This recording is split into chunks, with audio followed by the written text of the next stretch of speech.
On continue la série Leader. Donc, c'est une série qui entrecoupe la série Croix. Donc, on fait ça pour 3 semaines et ensuite de ça, dans la semaine prochaine, on finit l'espèce de petite interlude de la série Leader pour pouvoir continuer avec la série Croix. Alors, cette semaine, la semaine passée, je vous ai laissé sur le punch de qu'est-ce que ça allait être, qu'est-ce qu'on allait traiter comme sujet.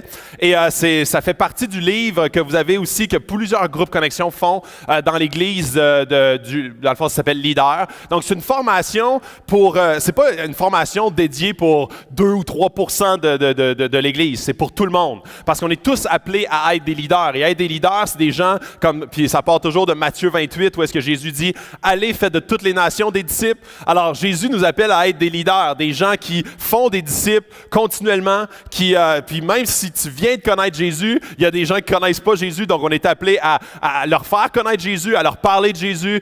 Donc, c'est vraiment ce principe-là. Donc, leader, c'est pour tout le monde. Et cette semaine, on adresse le sujet très malaisant et inconfortable et qu'on n'aime pas du tout entendre parler de l'argent. Et oui, hein, beaucoup d'applaudissements pour ce sujet-là. Et moi, je suis content qu'on commence, puis je vous le dis, c'est pas arrangé avec le gars des vues du tout. C'est le 2e chapitre, c'est la 2e qu'on devait adresser, c'était prévu dans le calendrier. Et Kevin, dans le fond du groupe du Cégep, m'a communiqué cette semaine. Puis là, dans le fond, ça a donné comme ça où est-ce qu'ils peuvent venir présenter leur projet pour la Fondation Revive. Je vais vous parler de d'autres éléments et vous allez voir comment est-ce que je pense que ça faisait partie vraiment du calendrier de Dieu qu'on arrive sur ce sujet-là aujourd'hui. Et vous allez voir, j'ai beaucoup de choses intéressantes. Aujourd'hui, ce que je veux, c'est qu'on puisse, dans le fond, ça sera vraiment pas un dimanche où est-ce que mon but, ça va être de marteler quelque chose ou qu'on sorte ici avec un fardeau, mais en célébrant. On veut célébrer la générosité, on veut célébrer ce que Dieu nous donne, on veut célébrer comment est-ce que Dieu nous bénit et de quelle façon on peut répondre à ça. Et je veux commencer en début de parcours, tu sais, dans plusieurs films, on a comme ce qu'on appelle un montage de magasinage. Tu sais, là, supposons comme tu as quelqu'un n'importe quel personnage qui fait dur, puis que dans le fond, c'est comme, tu sais, je sais pas moi, il a son habillement, sur sa voiture, tout. Il fait dur dans son ensemble, au niveau de son extérieur. Et là, il s'en va au magasin, puis là, il y a comme quelqu'un qui le prend, un coach qui le prend en charge, puis ils s'en vont ils appellent ça un montage de magasinage. Puis là, ils s'en vont dans plein de magasins, puis là, ils habillent la personne, puis ils donnent du nouveau linge, une nouvelle peignure, une nouvelle manicure, etc., etc. Puis là, après ça, c'est comme, wow, la personne ressort un nouveau moi, plus de confiance, plus de drive dans la vie. Puis là, dans le fond, là, ça fait comme, elle a plus d'impact. Et je trouvais ça spécial parce que dans plusieurs films, ça arrive. Là, même dans le film là, très connu là, avec Richard Gere et Julia Roberts là, dans les années 90, où est-ce que Pretty Woman, où est-ce que c'est exactement, il y a un montage de magasinage où est-ce que Richard Gere, il y a comme des finances illimitées et il paye toute une nouvelle personne à Julia Roberts. Et c'est très drôle comment est-ce que, en tant que Québécois, ce concept-là de l'achat, de dépenser de l'argent pour se sentir mieux, fait partie intrinsèquement de nos cordes sensibles en tant que Québécois. Et, tu sais, comme souvent, quand on se sent triste, on se sent comme, tu sais, un peu down et mélancolique, une grosse semaine d'ouvrage. Comment est-ce que ça fait du bien d'aller chez Costco, hein? D'aller chez Costco, manger des petites dégustations, acheter des affaires on n'a pas besoin. On dirait que ça nous remonte le moral. Et c'est là où est-ce que ça fait partie de nos racines et de nos cordes sensibles et on a cette impression-là que de magasiner, d'acheter, puis je vais vous montrer des chiffres bientôt, là. C'est comme un élément qui nous fait miroiter que le nouveau soi ou la personne qui acquiert des biens va se sentir mieux, va avoir plus de drive dans la vie. Il y a beaucoup de gens ici, si je vous demandais quel est votre rêve, la plupart des gens ici seraient, à part comme, tu sais, des rêves un peu, supposons que vous aviez à dire un rêve en public, vous ne diriez pas ça, mais supposons qu'on était tous seuls, un puis l'autre, là, vous me le diriez pour de vrai, là. Ici vous diriez, qu'il n'y ait plus, je sais pas, moi, de guerre dans le monde, des affaires de même, mais quand vous seriez comme un à un, vous auriez d'avoir telle voiture, ou d'avoir une nouvelle maison, ou d'avoir mon entreprise, ou de faire un voyage à Bali, ou des choses comme ça serait des éléments qui coûtent tout le temps de l'argent. ou très souvent de l'argent. Et je vais vous montrer quelques éléments. Ça, c'est selon le Code Québec, un livre qui est sorti il n'y a pas longtemps de Jean-Marc Léger qui dit, dans le fond, ça, c'est les cordes sensibles des Québécois. 87% recherchent le confort. Et ça se compare d'une façon, comparativement au Canada anglais, vous allez voir, pas Canada anglais, le restant du Canada, vous allez voir comment est-ce que le Québec se démarque sur certains éléments. Recherche le confort, c'est 87% pour les Québécois versus 65% pour le restant du Canada. Hyper consommateur à 70%, aime particulièrement magasiner 70% versus 45% pour le Canada. Alors, voyez comment est-ce que ça fait partie de nos fibres et ça vient affecter énormément notre rapport avec la générosité. Et ça, là, je ne parle pas du tout par rapport aux églises, là. Je parle de notre générosité de façon large. Et là, encore une fois, on va comparer les Canadiens avec les Québécois. Les Canadiens donnent en moyenne 379 $ par année, tandis que les Québécois, 130 $. Le bénévolat, 31% des Canadiens en font versus 21% des Québécois. L'implication dans la communauté, 45 versus 29. Les causes humanitaires, 39 versus 34. Les Québécois sont... Puis ça, là, c'est pas moi qui le dis, là, OK? C'est pas moi qui le dis, là. Je m'en lave les mains complètement.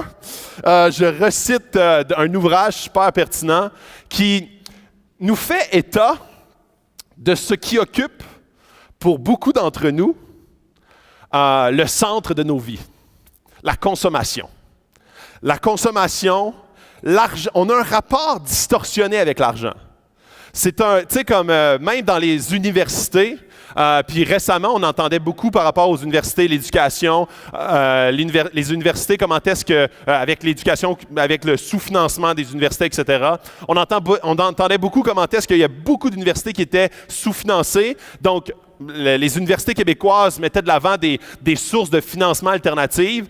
Et versus le Canada, et le Québec. Le Québec, puis il y avait différents donateurs, pas donateurs, mais des organisateurs de campagne, des organisateurs de levée de fonds pour les universités qui disaient « c'est incroyablement difficile au Québec ».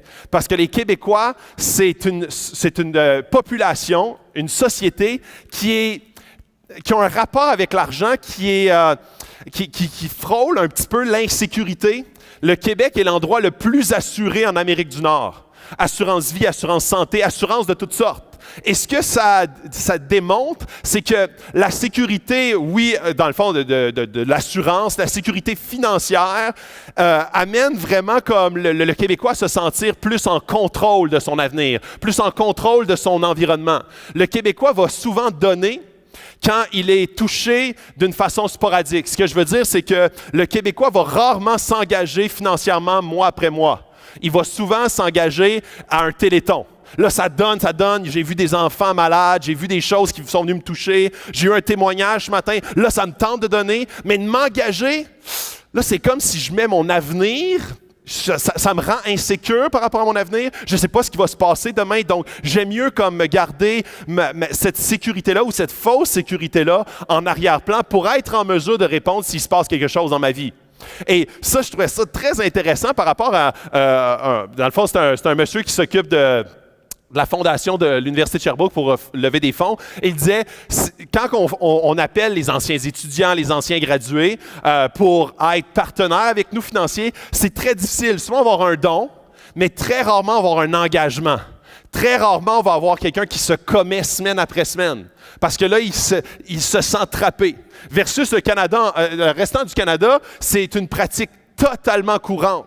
Il y avait un chiffre qui avait sorti de 60% des finissants dans les universités canadiennes et restaient engagés financièrement, pas par des nécessairement gros montants, mais engagés financièrement vers leur université. Alors, on voit comment est-ce que la société québécoise, les Québécois en général, se démarquent au niveau de l'argent. Il y a vraiment un rapport qui existe. Il y a vraiment quelque chose qui existe qui nous rend très proches et en même temps très inconfortables à parler d'argent.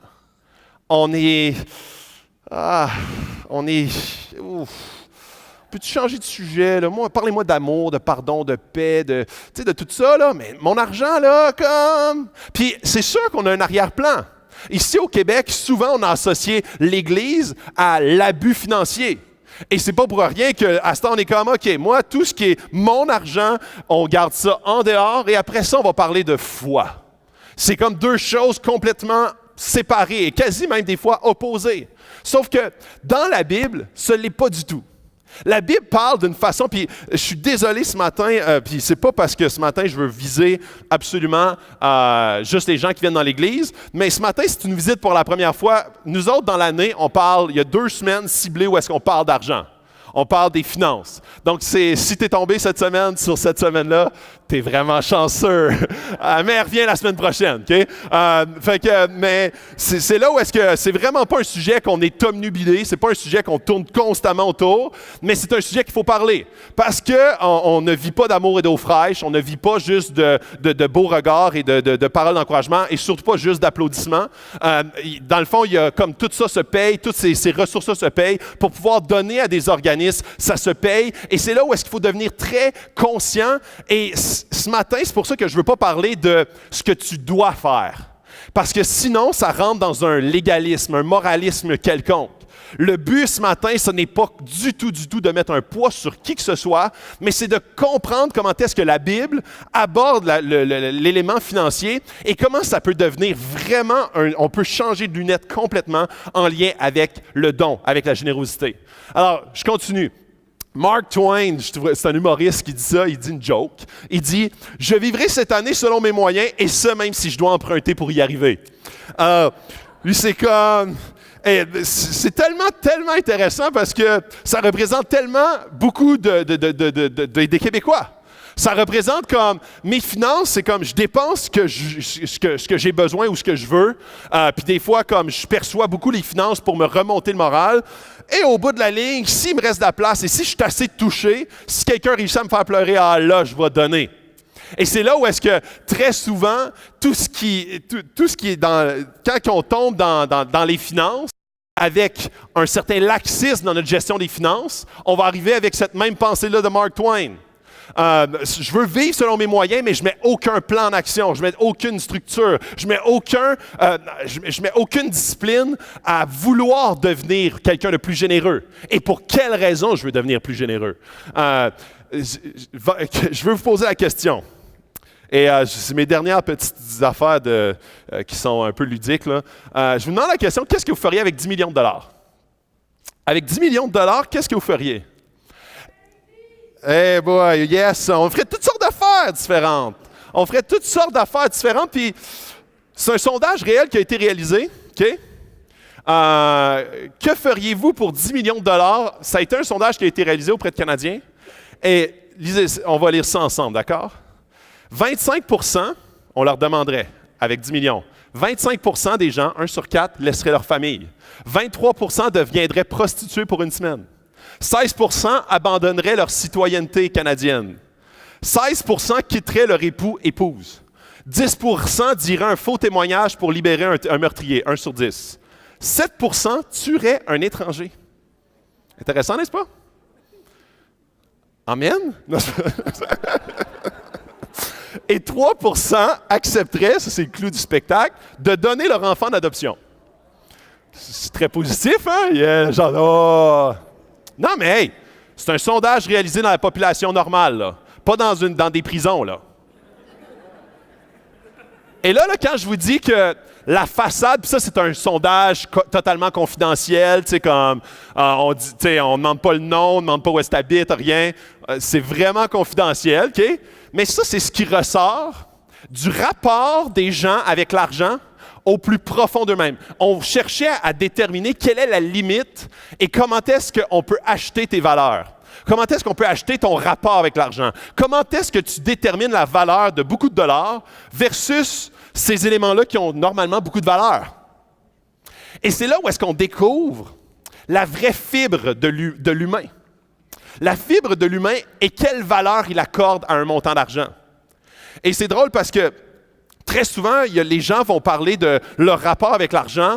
Et au Québec, étant donné qu'on aime beaucoup le magasinage, qu'on aime beaucoup l'hyperconsommation, qu'on aime beaucoup comme de dépenser, très souvent, il y a beaucoup de gens qui vont dire « Ah, c'est pas facile, on est beaucoup imposé, on est beaucoup comme, on a un lourd fardeau, on est pauvre. » Dans la perception de plusieurs Québécois, ils ont une perception de pauvreté.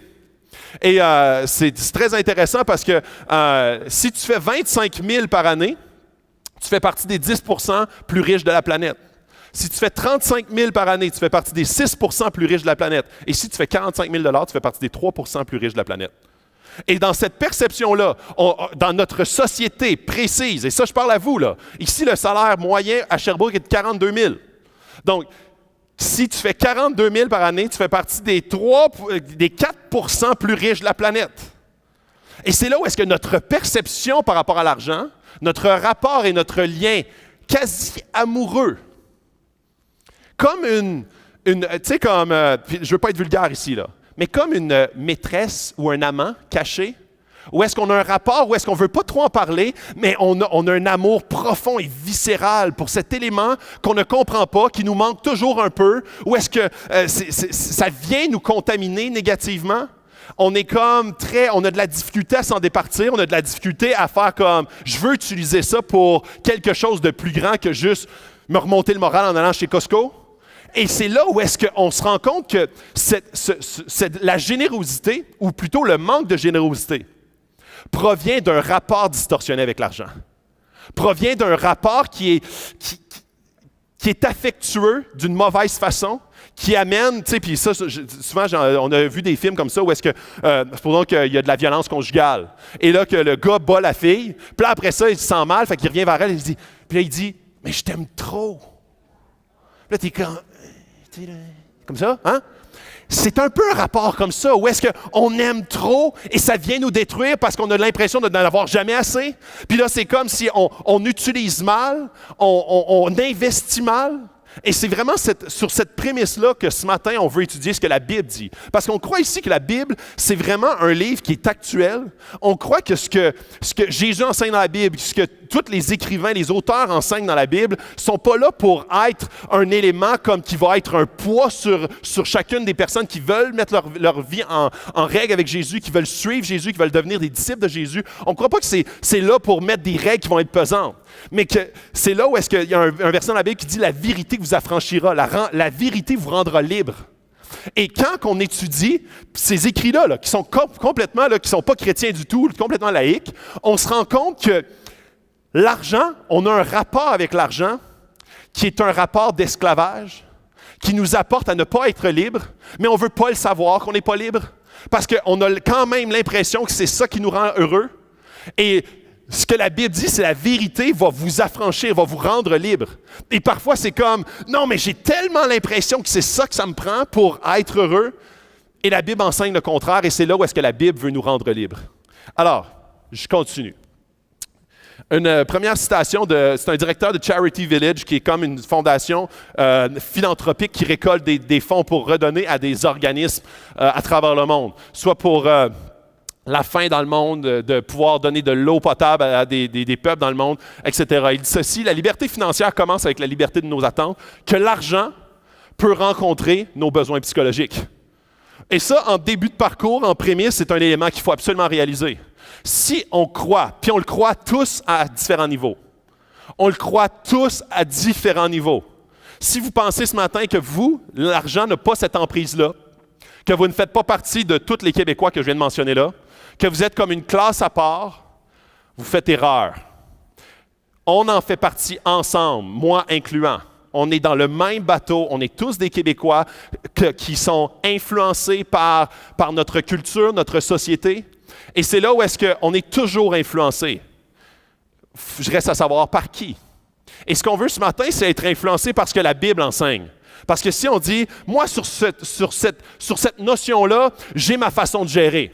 Fait que la Bible, parle-moi d'amour, qu'est-ce que la Bible dit par rapport à l'amour? Parle-moi, tu sais, dans les dernières semaines, la semaine passée, on a parlé de la famille. La semaine d'avant, on a parlé de suivre Jésus, de ne pas juste être un fan, mais être un disciple. On a parlé de beaucoup de notions, puis là, il y a plusieurs personnes qui sont comme, oui, ça, je suis d'accord d'écouter ce que la Bible a à dire par rapport à ça, mais quand ça touche à l'argent, non. J'ai ma façon de gérer, j'ai mon budget qui est établi, j'ai toutes mes façons de calculer, ou j'ai aucun budget, je veux vraiment pas en avoir, ou je veux rien savoir d'une autre façon parce que j'ai l'impression que je m'en vais vers quelque chose. Et des fois, de juste parler d'argent, ça rend insécure, ça rend mal à l'aise certaines personnes. Et c'est pas pour rien que la Bible en parle autant. C'est parce que quand ça nous rend insécure, on voit comment est-ce qu'on est prisonnier d'une certaine pensée, d'une certaine philosophie entourant l'argent qui nous amène dans un pattern de consommation, dans un pattern de vie, de dépenses, qui nous amène à être enchaînés. Donc, aujourd'hui, ce qu'on va voir, c'est qu'on est des intendants. C'est quoi un intendant? C'est d'être des managers, d'être des gestionnaires de, et non pas des propriétaires de. Et ça, c'est le premier élément qu'on veut aborder. Parce qu'on pense tellement que notre argent est notre argent. Et puis c'est là où est-ce que c'est cette notion-là d'être des intendants. C'est le deuxième chapitre, c'est le deuxième thème du livre Leader, c'est le deuxième sujet de la semaine de la série Leader. On est des intendants du royaume. On est comme, quand on voit que Dieu, tout lui appartient et que Dieu veut utiliser les êtres humains pour qu'ils gèrent ses richesses, qu'ils gèrent ce qu'il nous donne. Il veut nous faire croître à travers cette gestion. Et c'est pour ça que ce matin, on va voir comment est-ce qu'on est les intendants de la grâce de Dieu, du message de Dieu et de l'argent de Dieu. Vous allez voir comment est-ce que tous ces thèmes-là vont s'embriquer l'un dans l'autre pour faire du sens, pour venir nous montrer à quel point l'argent, c'est un moteur incroyable. Ce n'est pas mal, l'argent. Ce n'est pas quelque chose qu'il faut manœuvrer avec un dédain ou un dégoût, mais c'est quelque chose qu'il faut être très prudent. Parce que notre cœur, en tant que Québécois, a tendance à s'accrocher d'une manière amoureuse à l'argent, d'une façon insécure à l'argent, d'une façon où est-ce que tout notre univers tourne autour de ça, et on est très ouvert à beaucoup de choses, sauf à toucher à notre argent, à notre portefeuille. Alors, la grâce de Dieu. Comme de bons intendants, ça c'est dans 1 Pierre 4,10, ça dit « Comme de bons intendants, de bons gestionnaires, des diverses grâces de Dieu, mettez chacun au service des autres le don que vous avez reçu. » Et c'est drôle parce que, je ne sais pas si vous en souvenez, quand vous avez eu l'occasion d'être, tu sais, supposons que quand vous avez eu votre permis, il y en a qui c'est peut-être un peu loin, mais quand vous avez eu votre permis de conduire, votre père ou votre mère vous dit tu peux emprunter la voiture ce soir. Et c'est drôle comment est-ce que tu as deux sentiments qui viennent en toi à ce moment-là. En tout cas, pour moi, c'était ça. J'avais deux sentiments qui étaient l'excitation et l'intimidation. J'avais comme l'excitation d'être derrière le volant seul, comme d'un Chevrolet célébrité noire. C'est comme un corbillard déguisé, là, tu sais. Mais j'étais seul au volant. Et en même temps, intimidé de comme, OK, il faut que je ramène ça d'un morceau. Faut comme que ça roule encore, faut comme que je mette du gaz quand l'aiguille elle arrive là, il y a comme différentes responsabilités qui viennent avec ça. C'est comme si j'avais l'excitation d'avoir comme une certaine liberté. Je peux prendre à droite ou à gauche. Je peux aller où est-ce que je veux. J'ai comme la possibilité qui est devant moi, mais en même temps, je suis comme, OK. C'est comme, j'aimerais pas ça, appeler mon père et dire, hey, je suis comme tombé, j'ai pogné le faux. Fait que peux-tu comme, si vous. Et c'est là où est-ce que c'est exactement la même chose avec Dieu. Avec Dieu, on est des intendants de ses richesses, de ce qui lui appartient. Et pour moi, personnellement, c'est l'élément, c'est pas facile à comprendre. Et c'est pas facile à embrasser non plus. Ce que je veux dire par embrasser, c'est que c'est quelque chose qu'il faut continuellement que je me redise. C'est pas tes richesses, c'est pas à cause de toi que tu as gagné ça. C'est ce que je te donne. C'est ce que je te prête, je suis le propriétaire, Dieu me dit ça, je suis le propriétaire et toi tu es le bon gestionnaire. Un bon gestionnaire, il vise toujours à bien utiliser ce qui lui a été confié. Et c'est là où est-ce que comme de bons intendants, des bons gestionnaires, de diverses grâces de Dieu, Dieu vous donne pour certains des dons, des talents, certaines capacités, mais aussi des ressources financières. Dans la salle ici, il y a des gens qui ont beaucoup de ressources financières, il y en a qui en ont moins.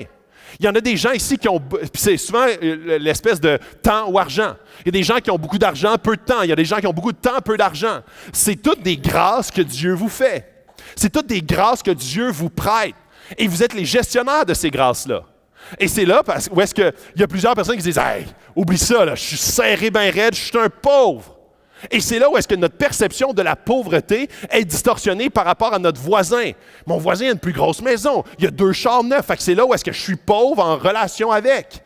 Mais c'est là où est-ce que notre relation avec la pauvreté, puis c'est pour ça que je vous disais tantôt, si vous faites comme 40 000 par année, vous êtes dans les 4% plus riches de la planète, notre relation, notre vision, notre perception par rapport à la pauvreté et les grâces que Dieu nous confie sont distorsionnées par rapport à la société dans laquelle on vit. On est dans une société qui encourage, qui promouvoit que tu n'as pas le choix d'acheter. Il y a une promo, hey, Boxing Day, tu dois rentrer. J'écoutais des vidéos comme... puis c'est ridicule, là, chez Best Buy, là, ça attend là à 4 heures du matin pour profiter du Best Buy parce que tu as 50% de rabais. Et c'était comme 70% des gens payent avec leur carte de crédit. Donc, vous voyez comment est-ce qu'on rentre dans un courant de consommation qui est comme « il faut que j'en profite, c'est là, une fois par année ». On arrive chez Brouille Martineau sans intérêt pendant 1 an. J'ai pas l'argent, mais c'est sans intérêt. Pas le choix. Pas d'intérêt, ça coûte 0. Non, ça coûte le montant de la chose que tu achètes. Et c'est là où est-ce qu'on rentre dans un courant de consommation qui est comme, c'est la norme dans notre société. C'est encore plus la norme au Québec que dans le restant du Canada. Donc, on a ce rapport-là d'argent et de consommation qui est juste la norme. On s'encourage même à dire « Ah oui, tu devrais, c'est fiable, c'est sécuritaire si tu grossis, si tu agrandis, si tu renouvelles, si tu... » Et il y a un livre super intéressant de Pierre-Yves McSween qui vient de sortir. En as-tu vraiment besoin? C'est ça que ça s'appelle le livre. Un livre que Pierre-Yves McSween, c'est un chroniqueur à la presse, c'est un chroniqueur qui aussi un animateur, ben pas un animateur, mais un chroniqueur à Radio-Canada. Et c'est un comptable de formation. Et il a écrit un livre, « En as-tu vraiment besoin? » Et lui, il fait mention de comment est-ce que le Québec est profondément ancré dans un courant de consommation qui l'amène à consommer sans se rendre compte qu'il n'en a pas du tout de besoin. Et on rentre dans une roue infernale qui nous apporte à être complètement esclaves de la consommation. Donc, comme de bons intendants des diverses grâces de Dieu, mettez chacun au service des autres les dons que vous avez reçus. Et on a tous reçu des dons. Il y a plusieurs personnes qui sont comme, moi, je suis prêt à mettre du temps, mais pas d'argent. L'argent encore, c'est à moi. Et ça, c'est un élément que personne ne peut toucher. Il y a des gens qui, des fois, proviennent d'un environnement pauvre et qu'ils ont tendance à vouloir accumuler à outrance parce que ça leur apporte une fausse sécurité. Et dans le fond, ce matin, ce que je vous mets au défi, c'est d'analyser votre cœur, d'analyser ce qui se passe dans votre vie, votre pattern de consommation, pour voir de quelle façon, dans certaines sphères de votre vie, vous êtes esclave de cette ressource que Dieu vous prête. Ensuite, le message de Dieu. Et ça, c'est super intéressant. Parce que le message de Dieu, il est toujours gratuit. Il est toujours gratuit. Comme le salut est gratuit. Le message de l'Évangile, c'est le message, le plus beau message que l'humanité puisse connaître, et il est gratuit. Fait que pourquoi on parle d'argent? Pourquoi on parle même de générosité? Si c'est gratuit. Et c'est là où est-ce que le message est toujours gratuit, mais la plateforme l'est jamais. Je vais vous donner un exemple pour vous aider à comprendre. C'est une façon de parler de la famille. D'avoir une bonne relation avec ton père ou ta mère, c'est gratuit. C'est gratuit. Comme ça ne coûte rien. Sauf que la plateforme ne l'est pas. Le mécanisme ne l'est pas. Comme pour avoir une bonne relation avec tes parents, ça prend un ensemble de mécanismes pour favoriser cette relation-là. Mais la relation est gratuite. Alors, c'est comme, ça prend une maison, normalement, ou un lieu de rassemblement. Parce que sinon, ça rend difficile les contacts, surtout à matin à -20. C'est difficile d'avoir un souper ou un moment privilégié, un temps de qualité, s'il n'y a aucun mécanisme et possibilité pour favoriser cette relation-là. Et c'est là où est-ce que il y a beaucoup d'éléments qui sont... Le message, c'est identique. Le message est toujours gratuit, le mécanisme ne l'est jamais. Le mécanisme pour propager l'Évangile n'est jamais gratuit.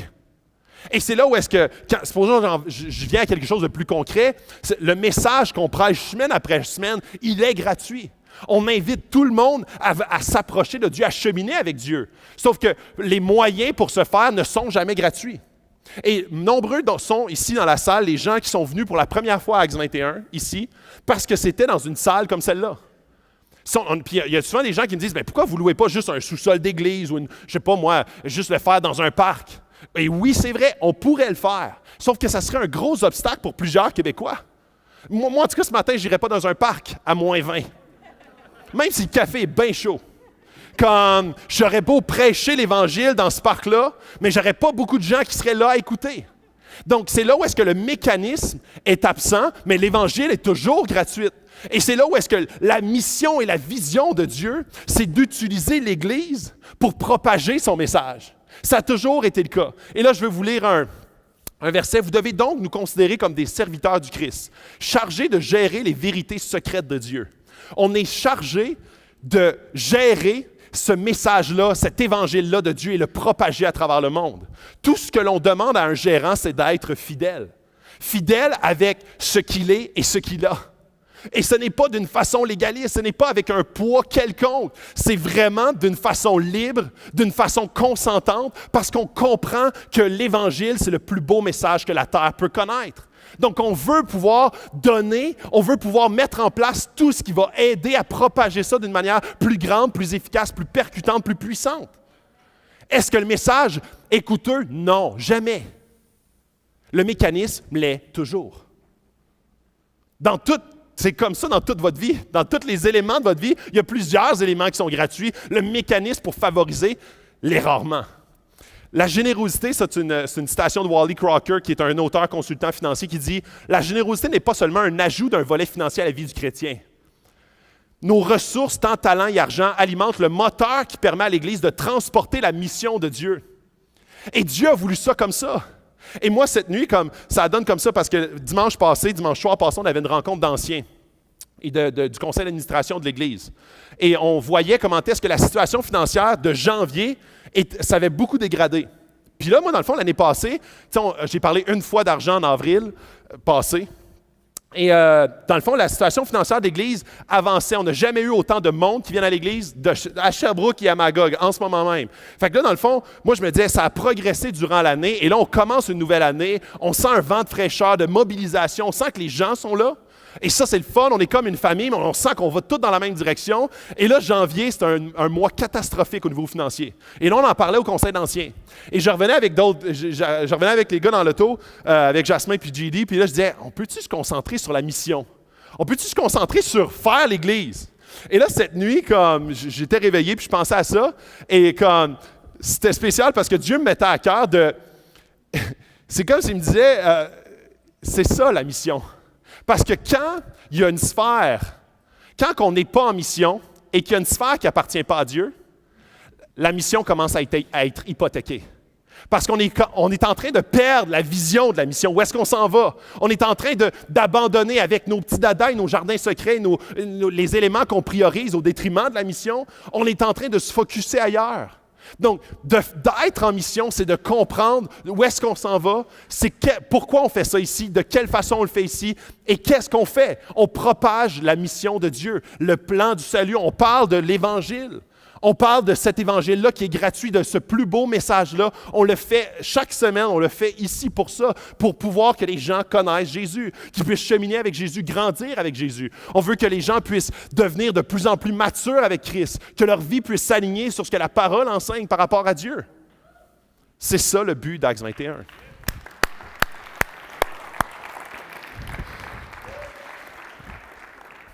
En effet, toute personne qui fera appel au nom du Seigneur sera sauvée.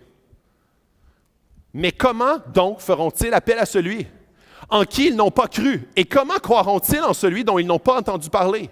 Et comment entendront-ils parler de lui si personne ne l'annonce? Et comment l'annonceront-on si personne n'est envoyé? Comme il est écrit qu'ils sont beaux les pieds de ceux qui annoncent la paix, de ceux qui annoncent de bonnes nouvelles. Ici, ce que j'ai mis en jaune, c'est que et comment l'annonceront-on si personne n'est envoyé? Et ça, c'est vraiment une mission collective. De parler de Jésus, ça appartient à tout le monde ici. Ça appartient pas juste à celui qui a le micro le dimanche matin. Dans notre milieu de travail, avec nos amis, avec n'importe qui autour de nous, on est appelé à être tous des messagers. Sauf qu'il y a aussi une mission collective. Il y a des gens, puis c'est là où est-ce que si personne n'est envoyé, c'est que oui, d'une certaine façon, on est tous envoyés. Mais il y a quand même des gens qui sont d'une façon prioritaire, qui peuvent mettre plus de temps pour être envoyés, pour propager l'Évangile. Il y a des gens qui préparent la louange. Il y a des gens qui s'occupent des jeunes le vendredi. Moi, je prépare un message pour le dimanche. Tim s'occupe de l'église de Magog. On a du staff qui sont rémunérés pour pouvoir pousser et être envoyés de façon collective parce qu'on n'a pas tous le même temps et le même argent. On veut pouvoir nourrir ça, pousser des gens pour qu'ils propagent le message de l'Évangile parce qu'on croit collectivement et non pas juste une personne qui croit à ce qu'on fait ici. Et c'est là où est-ce que c'est une mission familiale. C'est une mission de famille. On est une famille. On est une famille, on fait tous partie de cette famille-là. Et on veut, de cette même façon-là, propager l'Évangile, mandater des gens pour propager plus efficacement l'Évangile. On veut, nous, chacun individuellement, pouvoir inviter des gens. On veut inviter des gens à ce qui se fait ici et à cheminer avec Dieu, parce qu'on veut être leader et faire des disciples avec tout quiconque qui est autour de nous. Et finalement, l'argent de Dieu. Et là, je dois absolument dire que il y a toujours le « je dois » versus le « je veux ». Et moi, ce que je veux vraiment qu'on puisse se focusser ce matin, c'est pas sur le « je dois ». Ce matin, je veux pas que personne sorte d'ici en disant « je dois » avec un fouet, avec une auto-flagellation, puis de dire « je vais me sentir mieux après l'avoir fait, je dois », avec un poids moral sur mes épaules. Dieu va m'aimer plus si je le fais. Mais on veut comprendre davantage, on veut que Dieu nous donne une vision de ce qu'il est en train de faire, de ce qu'il est en train de construire et de faire « je veux être là-dedans, je veux participer, je veux mettre l'épaule à la roue, je veux, moi, faire partie de ce qui est en train de se construire. » Et c'est très intéressant, John Hagee dit « Parce que mon argent est l'argent de Dieu, toutes les décisions de dépenses que je fais sont des décisions spirituelles. » Je veux que mon argent, mon temps, mes pensées, mes prières, je veux que tout soit orienté vers l'Évangile, vers la mission de Dieu, vers l'agrandissement du royaume de Dieu. Donc, c'est une grande mission que pas juste une ou deux personnes dans l'Église ont, que tout le monde a. Donc, c'est quelque chose qu'il faut faire collectivement. Il faut le faire ensemble. Sinon, ça va devenir un poids pesant pour les personnes qui disent « Moi, je veux, mais de m'amener, ça devient trop pesant sur moi. » Ça devient comme, où est-ce que j'ai l'impression, puis j'ai pas beaucoup de temps, je le sais, mais je me souviens, moi, de m'année, au cégep, j'ai-tu le temps de raconter ça? Je me souviens au cégep, une soirée, je vais en faire vraiment court, mon histoire, mais ça m'a fait vraiment apprendre, parce qu'au cégep, une soirée, on décide de commander de la pizza. Fait que moi, j'étais l'initiateur, je prends le téléphone, qui veut de la pizza? Yes, on est 12, super, yeah, rock on Alibaba, la moins chère en ville. Alors, Alibaba amène des pizzas. Puis là, je dis, carte de débit, facile, OK, fait que vous me remettrez, c'est 8 $ par personne. Alors, quand je dis ça, OK, 8 $ par personne, tout le monde a mangé, bedon plein. Alors, ils sont comme, il y en a comme deux qui disent, ouais, moi, je te le donne, j'ai 8 piastres et demi, garde le change. Puis là, après ça, il y en a deux qui se sauvent par la porte arrière. Puis il y en a comme 6-7 qui disent, je te la remets cette semaine. Puis là, après ça, cette semaine, on se recroise, yes, salut, la semaine prochaine, peut-être. Et là, la semaine d'après, puis là, après ça, je me suis rendu compte que ça m'avait coûté comme 60 piastres de pizza pour nourrir comme ceux-là. Et là, j'étais comme un étudiant pauvre. Et là, je me disais, OK, prochaine fois, je collecte avant d'appeler. Et ce que ça m'a fait apprendre, c'est que le fardeau, s'il réside sur une personne, ça devient un fardeau très lourd à porter. Versus, moi, à cette heure-là, quand il y a quelqu'un qui dit « On commande-tu la pizza? » Je dis « Ouais, parfait, je te donne. Combien ça coûte? Vas-y. Combien ça coûte? Je te le donne. Commande, vas-y, commande. » Mais je suis un participant avec toi. Je ne serai pas celui qui appelle et qui donne ma carte. Parce que je sais comment est-ce que c'est pesant quand ça revient sur toi. Puis à cette heure, je suis comme « OK, hey gang, on ramasse notre cash. On ramasse notre cash pour acheter de la pizza. » Parce que je sais que quand ça repose sur un, je sais que ça devient très pesant et ça peut le décourager. Et c'est la même chose dans une église. Ici, ça fait 6 ans et demi qu'on existe. On a commencé, on était 100 personnes. On était 100 personnes en avant du rideau ici. On était 100 personnes, puis on avait à cœur la mission de Dieu. Et on l'a encore 500 personnes plus tard, 150 à Magog plus tard. On a encore la même vision, la même mission, un plus gros budget, parce qu'il y a plus de gens, il y a plus de besoins, il y a plus de ressources. Et on a encore la même mission en terre. On a encore les gros défis qui sont devant nous. Mais c'est impossible de faire ça avec 100 personnes dans la mission. C'est impossible s'il y a une ou deux personnes qui payent la pizza, qu'on puisse manger de la pizza. C'est impossible si on regarde devant à la mission que Dieu a pour nous et si on veut être conséquent avec cet évangile-là qui est gratuit, mais que le mécanisme ne l'est jamais, ça va être impossible à supporter. Ça va être impossible à supporter. Et si on veut être conséquent en étant des gestionnaires, des bons gestionnaires des richesses que Dieu nous donne, on doit comprendre que ça se fait en famille. Ça ne se fait pas toujours par papa et maman. Une année, j'ai 7 ans, j'ai 8 ans, j'ai 9 ans, et là, ça se fait par papa et maman. Mais une année, j'ai comme 28 ans, 29 ans, et là, si je dis, papa, maman, j'ai encore ma chambre, maman, peux-tu faire mon lunch, mon lavage? Maman va dire non. Comme, si tu veux être coloc, OK, c'est correct, appartement, c'est nice. Mais il faut que la famille puisse vivre ça en communauté. Il faut que la famille puisse être enlignée vers leur objectif familial. Et ici, on est une famille de 500 personnes. On est une famille de 500 personnes où est-ce qu'on veut être une église qui fait une différence dans la ville. Pas juste une différence les dimanches matins dans le Granada. On veut être une église qui peut donner d'une façon comme souvent, on veut avoir des gens qui présentent comme tantôt, décrochent les manèges qui viennent puis qui disent on a ça à cœur, on veut faire une différence pour eux. On veut faire une différence pour plein d'organismes dans la ville. On veut s'impliquer pas juste en argent, on veut s'impliquer en temps. On veut s'impliquer aussi dans la vie de nos collègues de travail, dans les gens autour de nous. On veut être une église qui est impliquée dans la ville. On ne veut pas toujours lutter pour notre survie en tant qu'église. Et c'est là où est-ce que si on survit toujours pour notre survie en tant qu'église, on ne pourra jamais fleurir à l'extérieur. Parce qu'il y a juste 100 personnes qui maintiennent ça. Et j'aimerais qu'on applaudisse plus fort que ça. Parce que je vous le dis, c'est quelque chose qu'on peut célébrer, la générosité. C'est comme, hey, moi donner, c'est toujours pesant, mais ça peut être quelque chose. Yes, je te le donne, le 8$ pour la pizza. Je veux être là-dedans, moi tout. Je veux participer à ça. J'ai une vision plus grande, pas juste pour moi, qu'est-ce que je reçois, mais pour ce que je donne. Albert Einstein disait, on reconnaît la qualité d'un homme à ce qu'il est capable de donner et non pas à sa capacité à recevoir.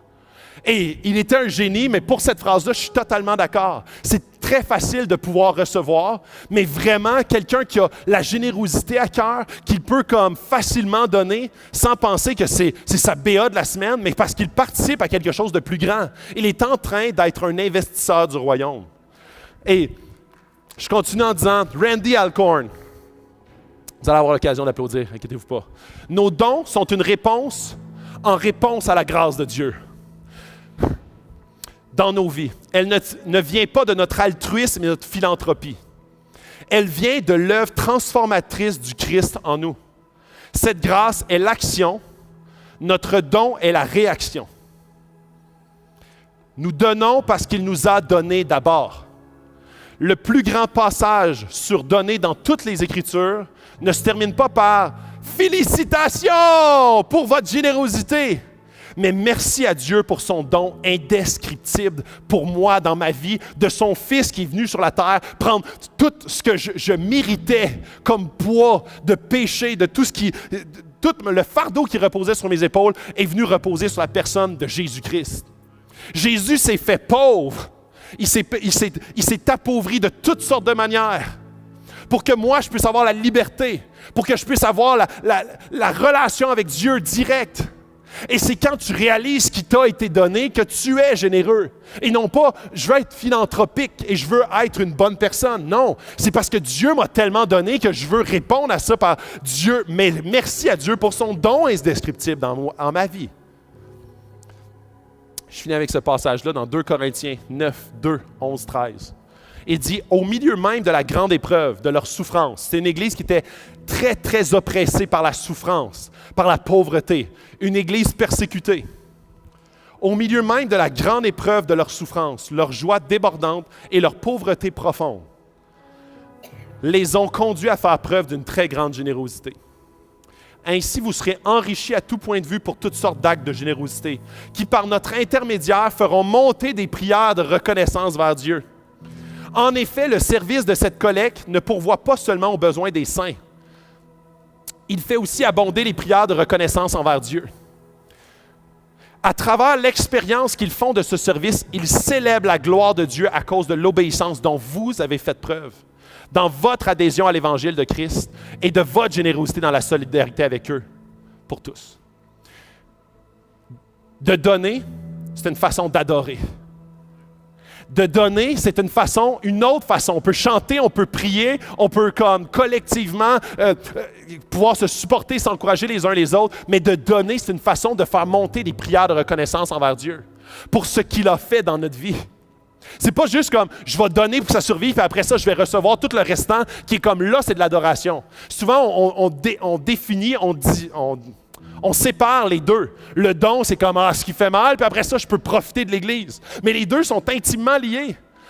Et c'est là où est-ce que c'est une fête et une célébration lorsqu'on a la possibilité de pouvoir servir Dieu avec notre temps, avec notre argent, avec tout ce qu'on est, parce qu'il nous a sauvés.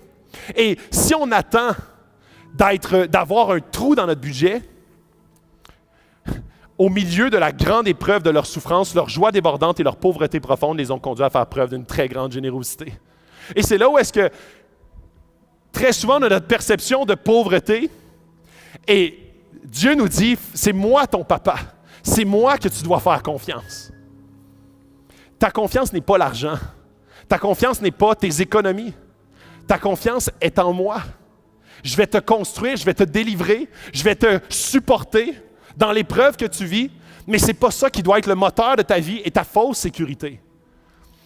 Dietrich Bonhoeffer dit Christ nous a reçus comme des pécheurs afin que nous puissions supporter et recevoir les pécheurs dans une relation avec Christ par le pardon des péchés. Notre communauté des uns avec les autres consiste uniquement dans ce que Christ a fait en chacun de nous.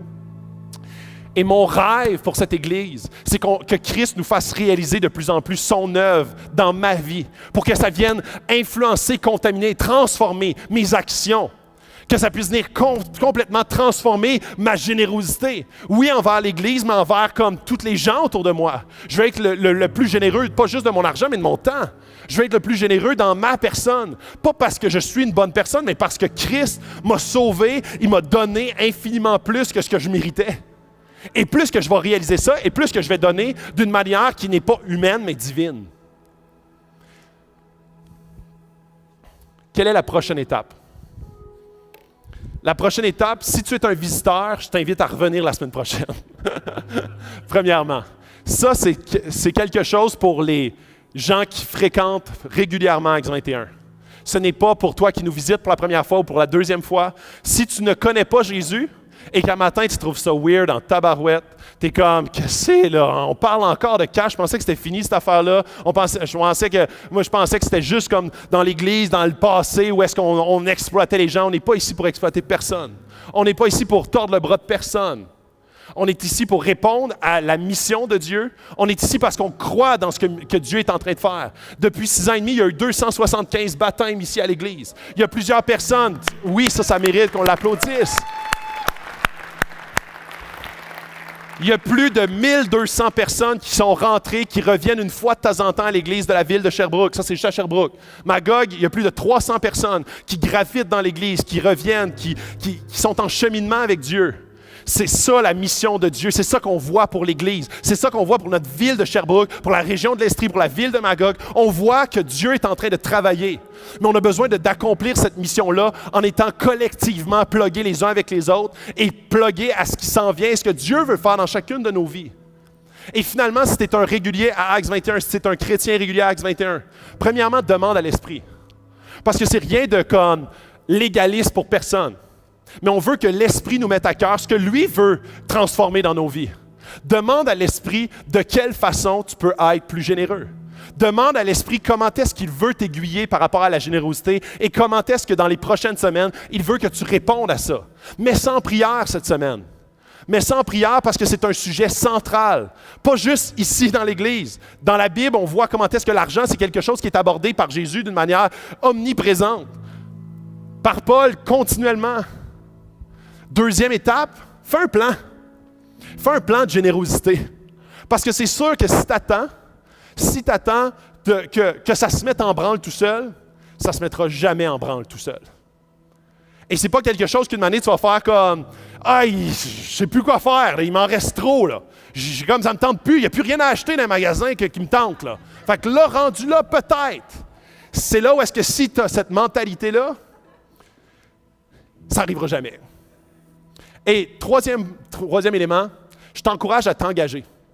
Parce que les Québécois, normalement, c'est des gens qui aiment ça comme « Ah, maintenant, on a parlé d'argent. OK, je vais donner 20$, je vais me sentir mieux après, puis ça va comme m'apaiser. » Vraiment pas. C'est vraiment pas ça l'optique ce matin. Ce matin, c'est qu'on puisse s'engager ensemble. Qu'on puisse prendre un pas de foi vers l'avant. À dire, puis je vous mets pas de montant en tête, je vous mets pas de pourcentage en tête. Ce qu'on veut, c'est pas tu dois, c'est tu veux. Et ça, c'est Christ qui peut faire ça à travers toi quand il te montre comment est-ce que sa vision de ce qu'il a fait dans ta vie, comment est-ce qu'il t'a transformé, ce qu'il t'a donné, et plus que tu vas voir ça, et plus que ça va te tenter de donner. Plus que tu vas dire, oui, je veux donner, je veux avancer là-dedans. C'est pas le bon mot, ça va te tenter. C'est je veux. Je veux être plus en relation avec Dieu, en intimité avec Dieu. Je veux donner plus d'argent, je veux donner plus de temps. Je veux. Parce que Dieu a touché mon cœur, je veux. Je veux m'engager semaine après semaine après semaine, pas une fois par année. Semaine après semaine, parce que je veux faire partie de la famille. Je suis là chaque semaine et je veux absolument faire partie de la mission que Acts 21 a pour la ville de Sherbrooke, que Acts 21 a pour la ville de Magog. Et dans 2 semaines, on va avoir une rencontre d'affaires pour toute l'Église, un dimanche après-midi à 13h. Et là, on va partager où est-ce qu'on s'en va. Je vais vous partager aussi les chiffres de l'Église. Je vais vous partager vraiment plus en détail ce qui se passe dans la famille. Où est-ce qu'on peut, une fois par année, s'arrêter ensemble pour comme, voir où est-ce que Dieu nous amène ensemble. Pas 1 ou 2 ou 5 personnes, mais ensemble, où est-ce qu'on s'en va. Et ça va nous permettre ensemble de dire, on veut avancer là. On veut le faire ensemble. On veut comme faire un pas d'engagement. On veut être tout le monde engagé de la même façon. Et qu'on puisse répondre à l'appel de Dieu qu'il met sur nos cœurs. Et que l'argent puisse devenir pas un sujet oppressant, mais un sujet de joie et de célébration. J'aimerais ça qu'on puisse, dans les prochaines secondes, je sais que j'ai pris un petit peu plus de temps, désolé pour celui qui joue pendant 15-20 minutes, mais j'aimerais ça que dans les prochaines minutes, on puisse prendre un temps pour répondre à Dieu. On le fait à travers la louange, mais on veut que Dieu puisse venir toucher nos cœurs individuellement par rapport à ce sujet-là, qui occupe toute une place différente dans chacune de nos vies, tout dépendant de notre trajet. Mais on veut absolument que Dieu puisse venir toucher nos cœurs pour que ça devienne un souhait, un désir profond, qui puisse mettre en nous un désir de vouloir faire partie de l'engagement, de la mission, de dire « Je veux mettre l'épaule à la roue dans ce qui se passe ici. Je veux mettre l'épaule à la roue dans ce qui se passe dans la ville de Sherbrooke. Je veux pas juste être quelqu'un qui reçoit, mais quelqu'un qui donne. Je veux être quelqu'un qui fait partie de la famille, pas juste comme un visiteur externe, mais comme un membre à part entière de la famille, avec les engagements, les responsabilités qui vont avec. Je suis prêt à prendre la voiture, puis de dire, OK, j'ai de l'excitation, c'est le fun, yes! Et je vois l'engagement, et je vois comme le poids qui vient avec ça. Mais c'est un poids que je veux prendre, parce que je suis rendu là. Je suis rendu là dans comment est-ce que de plus en plus Dieu me travaille, Dieu travaille en moi, il m'a transformé, et je veux répondre à son appel sur ce volet-là de ma vie. Et je vais prendre un temps de prière, parce que je sais que le sujet de l'argent, c'est jamais un sujet confortable. Je sais que ça a comme une emprise sur plusieurs d'entre nous. Et je veux que Dieu puisse nous délivrer de cette emprise-là pour qu'il puisse utiliser son argent pour sa gloire. Oui, Dieu, on vient devant toi parce qu'on sait que ta vérité nous libère.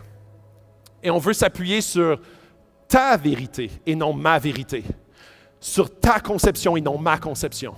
On veut que l'argent puisse devenir un moteur pour ta mission et non ma mission. On veut, Seigneur, que tu transformes notre perception par rapport à l'argent. On veut que tu transformes notre relation qui est parfois distorsionnée. Où est-ce qu'on accorde un bonheur, un sentiment de réconfort. Et on veut trouver ce réconfort-là en toi. On veut que tu nous donnes une vision claire de ta mission et de quelle façon on peut y répondre à ta mission. On veut, Seigneur, que le sacrifice de Jésus puisse devenir vivant, tellement vivant dans nos vies, que ça vient transformer toutes les autres sphères de notre vie, incluant notre aspect monétaire et financier. Que tu puisses nous libérer des chaînes de nos finances. Que tu puisses nous aider à prendre des pas d'obéissance. Des pas où est-ce que peut-être que ça va prendre des sacrifices. Où est-ce que dans la prochaine année, on décide volontairement de se libérer de certaines dettes, de certains engagements qui sont trop lourds à porter et qui font en sorte qu'ils nous limitent incroyablement notre générosité. Dieu, on veut que tu nous libères de cette fausse sécurité. Parce que notre sécurité est en toi, notre identité est en toi, et c'est en toi qu'on veut mettre notre confiance. C'est dans le nom de ton Fils qu'on prie ces choses, et pour ta gloire.